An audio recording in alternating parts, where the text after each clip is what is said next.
பெங்களூர்ல ஒரு ஹோட்டலுக்கு போய் மெனு கார்டை பார்த்தா சில்லி டஸ்டட் கோல்டு ஃபிங்கர்ஸ் அப்படின்னு ஏதோ ஹாலிவுட் பட ரேஞ்சுக்கு பேர் வச்சிருக்காங்க.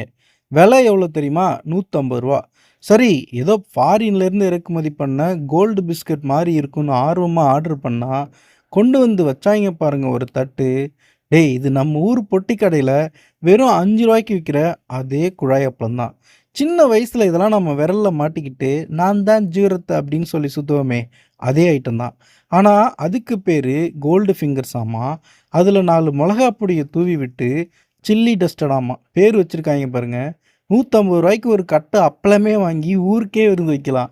ஆனா இவிங்க ஓல்டு பெங்களூர் ஸ்ட்ரீட் ஸ்நாக்ன்னு ஒரு பிட்ட போட்டு அப்பளத்த அநியாய விலைக்கு விக்கிறாய்ங்க. அந்த கஸ்டமர் சொன்ன மாரி அவருடைய தலைமுறையிலே வெறும் அப்பளத்த ரூ. 150 குடுத்து வாங்குன முதல் ஆள் அவரா தான் இருக்கும். என்ன ஒரு பெருமை பாருங்க!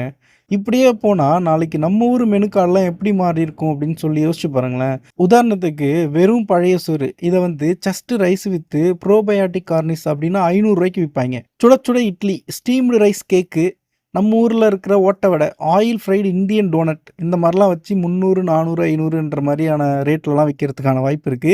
ஸோ இனிமே ஹோட்டலுக்கு போனா மெனு கார்ட்ல இருக்கிற இங்கிலீஷ் பேர பார்த்து ஏமாறாதீங்க மக்களே.